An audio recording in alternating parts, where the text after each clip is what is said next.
帆船饭店、棕榈岛、超跑坟场，提起这些关键词，你是否立刻联想到极致的奢华场景？没错，这些都属于同一个地方——杜拜，或称迪拜，一座被称为黄金之城的沙漠都市。朋友们，今天我们就来一口气了解杜拜经济。杜拜如何能在石油储量并不丰富的情况下，却成为中东地区最豪气冲天的存在？而这座沙漠奇迹奢华表面的背后，又隐藏着怎样的代价和秘密呢？让我们把时间拉回到上世纪50年代，那时候的杜拜和现在纸醉金迷的景象可谓天差地远。1950年代的杜拜不过是一个人口约15000的小渔村，其中60%居民还是从邻近的伊朗移民而来。当时杜拜大部分土地是干燥贫瘠的沙漠，人民主要以捕鱼和采集珍珠为生。整个村庄毫无现代设施，没有电力，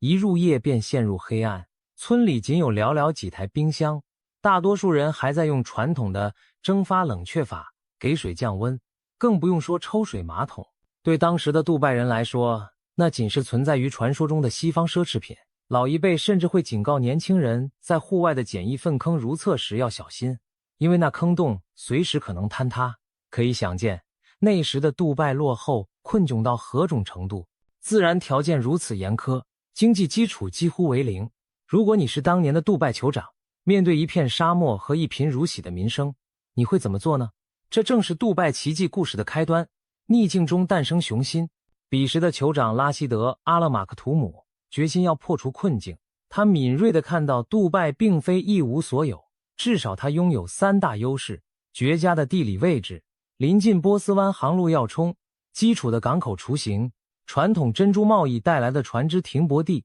以及相对稳定的政治环境。在当时动荡的中东，杜拜属于少数能保持秩序的地方。拉希德酋长要赌一把大的，他立下宏愿，把杜拜打造成中东的贸易枢纽。说干就干，拉希德酋长的第一场豪赌，便是针对杜拜市中心一条天然海湾的大规模疏浚。过去港口淤积严重，限制了船只进出的规模。酋长决定挖深拓宽这条港湾。然而，这项工程在当时是个天文数字，预计花费60万英镑，远远超过整个杜拜当时所有的财政储备。为了筹措资金，拉希德酋长可谓八方奔走。一方面向境内商人征收特别税，发行公债，甚至亲自动员几个富裕的商业家族捐款出资。另一方面，他还厚着脸皮向邻国科威特借来了40万美元的贷款。就这样，集各方之力，硬是把堵塞的海湾给挖通了。结果证明这场豪赌非常值得。经过疏浚的杜拜河很快吸引许多商船前来停泊转运，杜拜一跃成为波斯湾沿岸重要的转口贸易港。更让人振奋的是，酋长从科威特借的钱很快就赚到了，如期偿还。而当初慷慨解囊资助港口建设的几大家族也获得了政府的重谢，享有独家进口生意特权，日后纷纷成为名震全球的豪门富商。可以说，杜拜靠着这一次成功的豪赌，启动了现代化的第一步。1966年，命运再次垂青杜拜。在历经多次探勘失败后，杜拜终于发现了石油，黑金涌现，带来滔天财富。但真正令人惊讶的是，杜拜并没有重蹈某些小国暴富后挥霍坐吃山空的覆辙。拉希德酋长深知杜拜石油蕴藏量有限，迟早会枯竭。他反其道而行，把石油赚到的钱几乎全数投入新的基础建设。在60年代末到70年代初，杜拜用石油收入兴建了巨型干船坞、深水海港、铝冶炼厂等重大项目。这些超前部署的投资规模之大，让当时的外界看得目瞪口呆，甚至连《华尔街日报》都在头版发文唱衰，质疑杜拜是否在筑一座空中楼阁。他们以杜拜新建的巨型干船坞为例，怀疑这座昂贵设施会不会成为无用的摆设。面对各方的质疑，甚至自己儿子的劝阻，拉希德酋长依然稳如泰山。他的长远眼光从一段父子对话可见一斑。据说当时年轻的穆罕默德王子忧心忡忡地请求父亲在杜拜破产前停止疯狂投资，拉希德酋长却只是淡淡一笑，对儿子说了一句流传至今的名言：我现在建这个港口，是因为将来有一天你想建也建不起。老酋长笃定，未来一定会证明这笔投资的价值。果然，历史再次站在了杜拜这边。70年代末，干船坞刚刚完工没多久，邻近的伊朗与伊拉克忽然爆发战争，波斯湾局势动荡，大量受损的船只纷纷开到杜拜来维修，给杜拜干船坞带来络绎不绝的生意和财富。同时，中东战火连连，更凸显了杜拜这个稳定避风港的战略价值。短短30年间，杜拜就从原本那个穷困的小渔村华丽转身，成为中东地区首屈一指的商业贸易中心。拉希德酋长以惊人的魄力和眼光，为杜拜赢得了黄金之城的美誉。步入80年代，杜拜迎来新的掌舵者。1981年，年近70的拉希德酋长在一次繁忙会议后身体抱恙，他的第三子年轻有为的穆罕默德·本·拉希德·阿勒马克图姆接过了发展杜拜的重任。在穆罕默德酋长眼中，父亲打下的基础已经相当稳固，但下一步挑战更加艰巨。石油总有用完的一天，杜拜必须在石油之外找到新的生存之道。面对这个课题，穆罕默德酋长提出了一个大胆的构想，让杜拜成为全球旅游和服务业的热点。当他把这个想法告诉其他海湾国家的官员时，却换来一阵嘲笑。有人不以为然地说，你们杜拜除了湿热的气候、毒辣的太阳和漫天黄沙，什么都没有，拿什么发展观光？试想一下，如果你是当时的穆罕默德酋长，会怎么应对这样的冷嘲热讽呢？穆罕默德酋长并没有被泼冷水、浇熄斗志，反而愈挫愈勇。他冷静分析，要让杜拜成为观光胜地，关键有3：人要进得来，来了要有地方玩，还得舍不得走。围绕这3点，杜拜在90年代到21世纪初展开了一系列疯狂而有效的大跃进。首先是打开天空，引人进来。发展旅游的第一步是让旅客能够便利地抵达。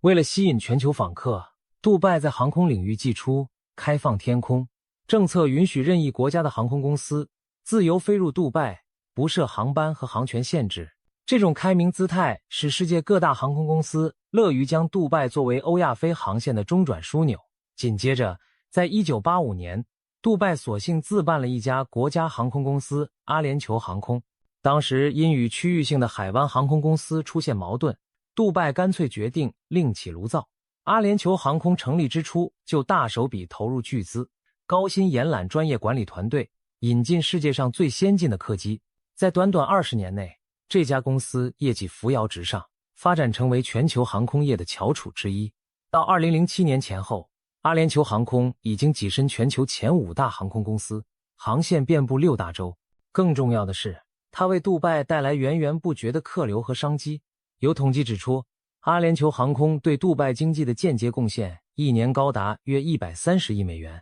天空之路打通后，杜拜真正成为连接欧亚非的航空十字路口。人能来，还得创造让人愿意留下来的理由。穆罕默德酋长深知，若想抓住观光客的心，就需要令人惊叹的地标和顶级的享受。于是，一场打造地标、发展饭店业的行动紧接登场。1993年，杜拜请来英国顶尖的 Atkins 建筑事务所，要求他们为杜拜设计出一栋够资格放上世界地图的标志性建筑。预算没有上限，唯一的标准就是要足够独特、足够震撼。设计师们绞尽脑汁，最终构想出一座犹如风帆般矗立在海面的超豪华饭店。这就是日后举世闻名的帆船饭店，又名阿拉伯塔。这家饭店自称是全球唯一7星级酒店。高高耸立的帆船造型，好似一张鼓满风的白色巨帆，坐落在离岸不远的专属人工岛上，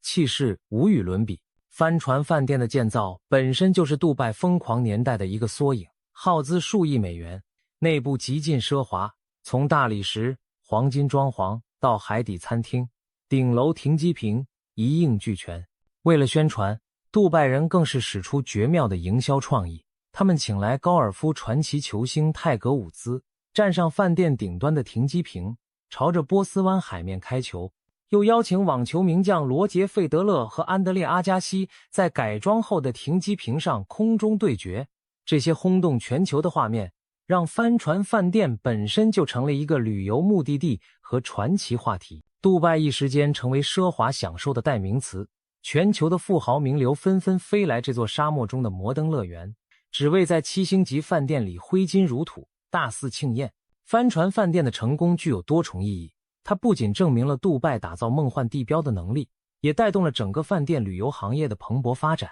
在帆船饭店落成后的20年间，杜拜的饭店数量从原本40多家暴增到350家，每年造访杜拜的国际游客人次也从1985年的40万猛增至2008年的730万。短短几十年内，杜拜变成了全世界豪华酒店密度最高的城市之一。为了让观光客在此尽情消费，杜拜还修建了全球最大的购物中心 Dubai Mall， 内有巨型水族馆、真冰溜冰场和上千间各国名店，号称一天也逛不完。每当夜幕降临，临近的人工湖上便上演壮观的音乐喷泉秀，号称全球最大，让游客流连忘返。这些目不暇给的娱乐购物设施进一步巩固了杜拜作为奢华消费天堂的形象。有了人气，杜拜顺势展开房地产的大狂欢，将奢华推向极致。2002年，穆罕默德酋长又做出一项石破天惊的决定，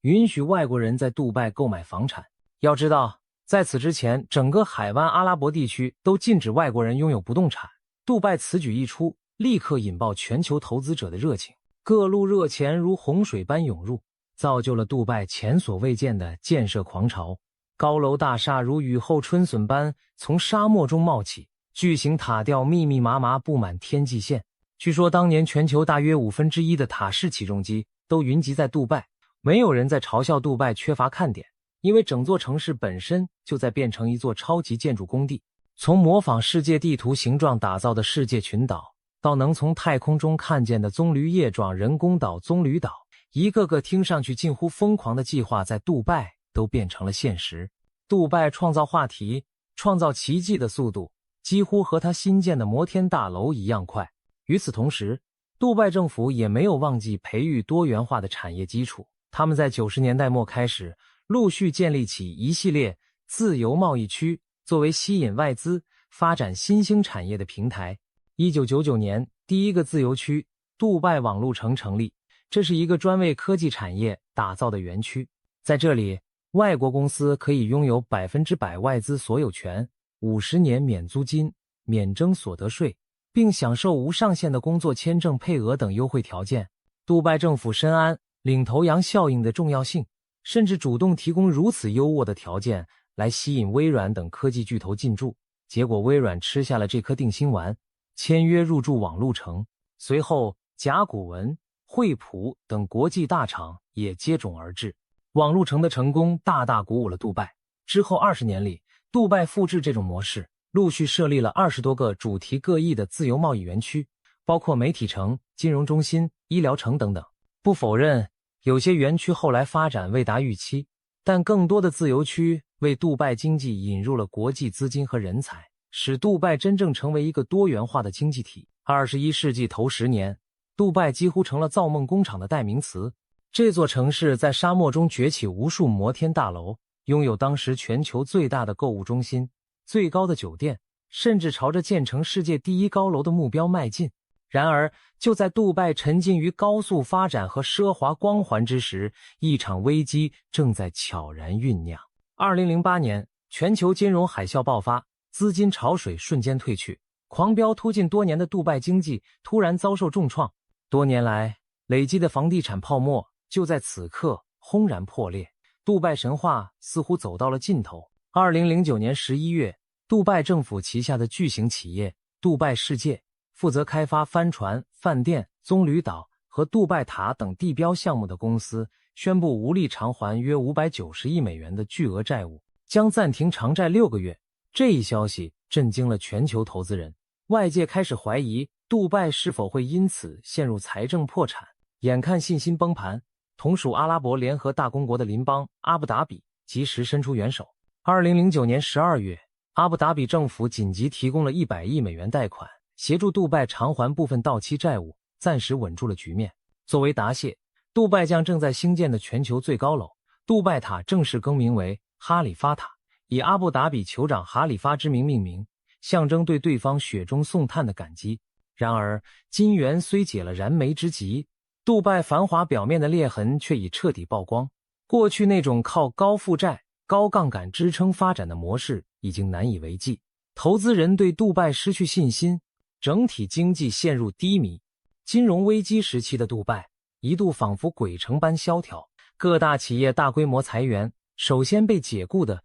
就是庞大的外籍劳工群体。要知道，如今杜拜约有300多万居民，其中将近90%是外国人。当建筑项目停工，公司经营困难，大批外籍员工被迫离开，许多人背负着在杜拜购房的银行贷款，一旦失业又赶上房价暴跌，立刻陷入债务违约的危机。而杜拜没有个人破产保护机制，欠债不还就可能被投入监狱。与其坐以待毙，不少外国人只好仓皇收拾行囊逃离杜拜，甚至来不及变卖家当。杜拜国际机场的停车场突然出现了奇特的一幕，超过3000辆被遗弃的汽车静静落满灰尘，其中不乏法拉利、兰博基尼、玛莎拉蒂等名贵跑车。一夜之间，这片闲置车辆的墓地成为杜拜一个凄美又讽刺的景象，被人称作超跑坟场。原本川流不息的奢华都市仿佛被按下暂停键，繁华褪去后的萧瑟让人不胜唏嘘。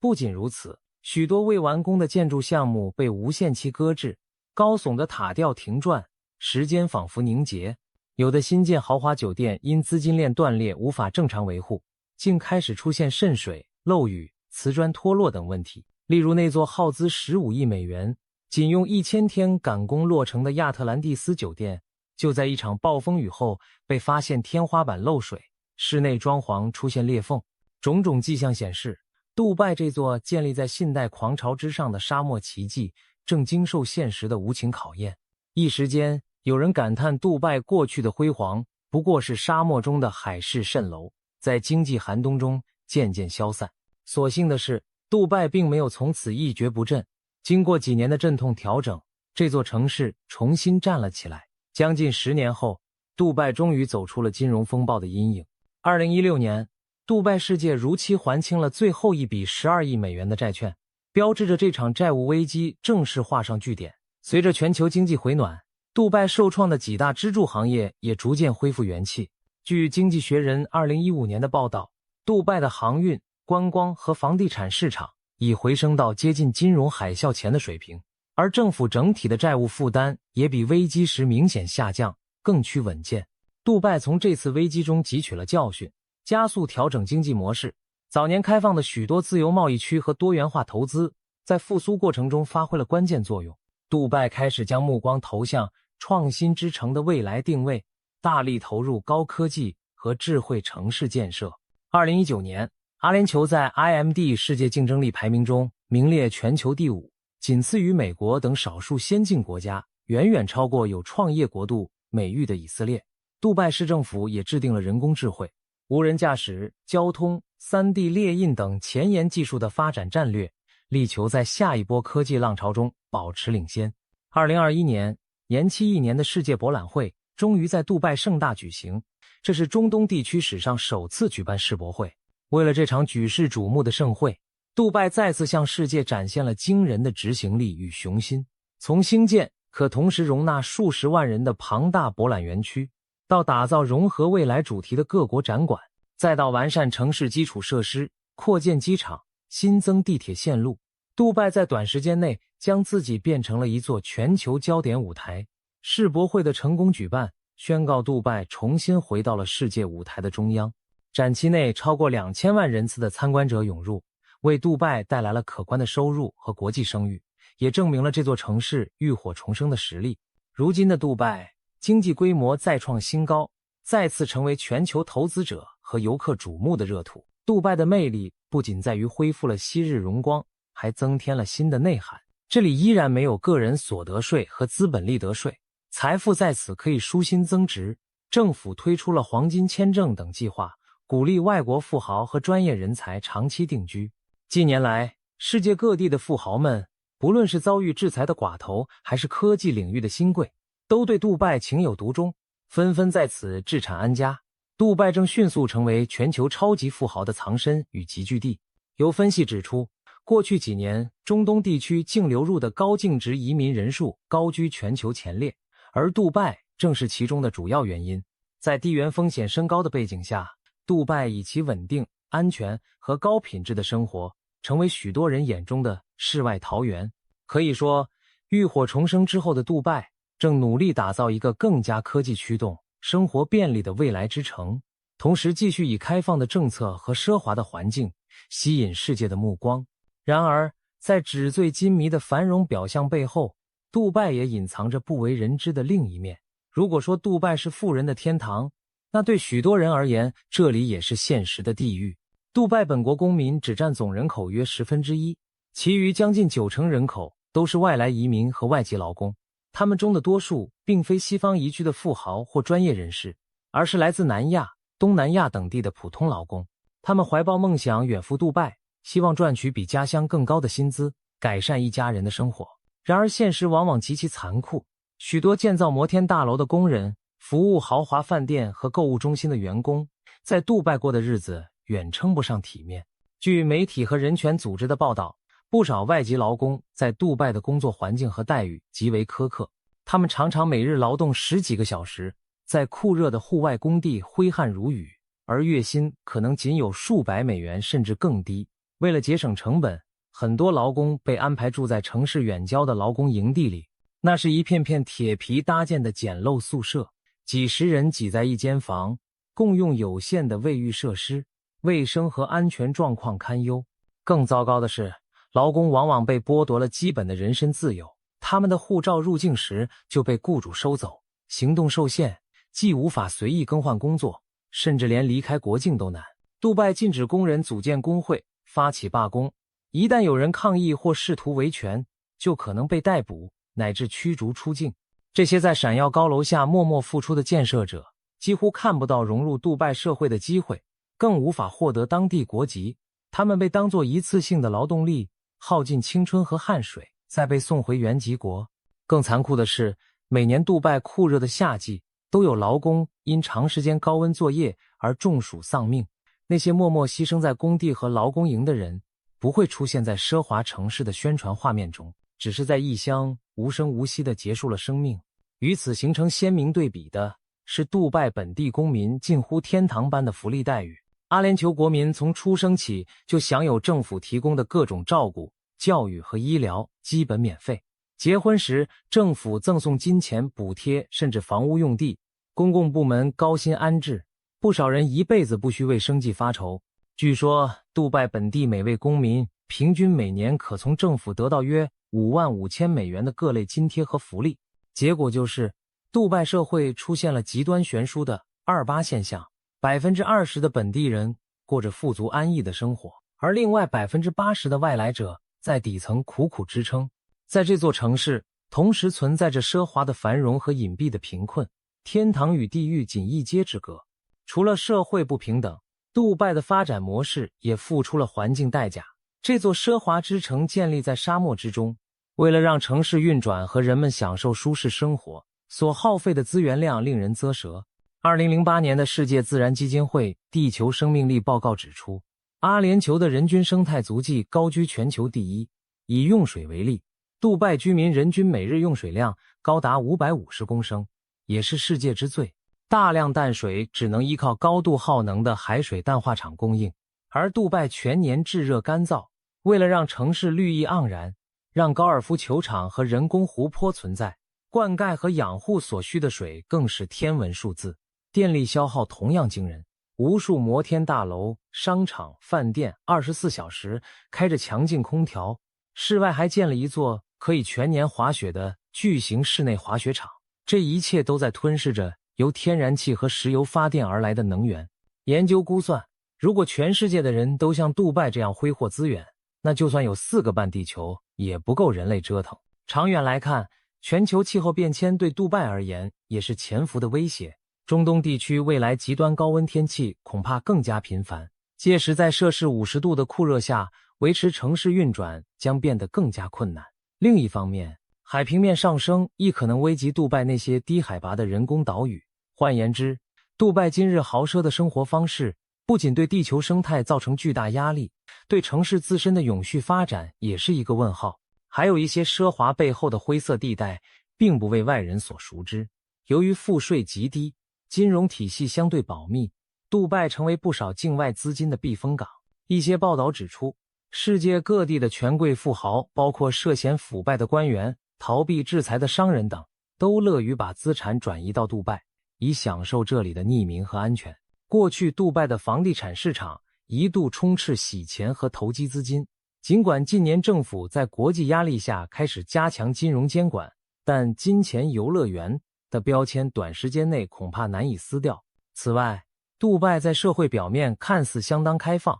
但实际上仍有严格的法律和文化禁区。杜拜奉行伊斯兰法，虽然对外籍人口的生活方式相对宽容，但一些行为触犯禁忌仍会引来麻烦，比如未婚同居、公开闹事、饮酒，在当地都是违法的。对政府和皇室的公开批评言论也可能导致被驱逐甚至监禁。换言之，杜拜提供给世界一个纸醉金迷的舞台，但幕后依然是传统体制在维系秩序。高度的稳定和繁荣背后，是公民政治权利的牺牲和言论自由的受限。回顾杜拜的崛起，我们不难发现几个关键要素。首先是善用地缘优势和国际机遇，从战乱中承接他国商机，到开放市场吸引全球人才和资金，杜拜巧妙地利用了中东动荡中的战略窗口期。其次是超前且长远的投资眼光，不惜举债也要兴建港口、航运等未来发展所需的基础设施，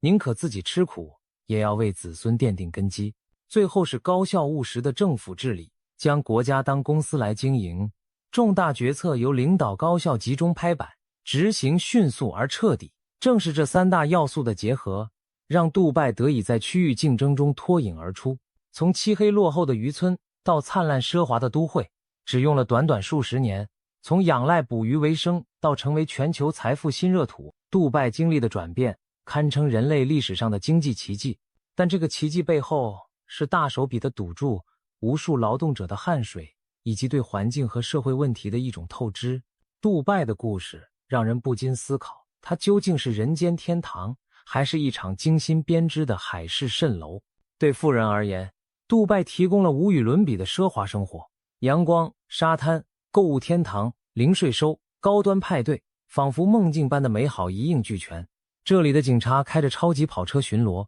商场里甚至设有能吐出金条的黄金 ATM 机。然而对底层劳工来说，杜拜未尝不是一座枷锁重重的孤岛，没有权利，没有话语，只是巨大机器里的一颗螺丝。在杜拜这面魔幻的镜子里，我们看到了人类社会的两极，极致的富裕和极致的脆弱并存。不可否认，杜拜是智慧和勇气的产物，它的统治者像经营企业一样经营城市，以超前的规划和高效的执行力，将一张白纸绘成繁华图景。拉希德酋长父子的魄力与长线思维，让杜拜抓住了一飞冲天的机会。国际化、多元化的发展策略又使其得以在石油时代之外闯出新天地。杜拜的成功经验对其他后发地区提供了诸多启示，善用自身优势，勇于吸引人才资金，投资未来基础建设，并且在全球大势中找准定位，这些都是宝贵的发展思路。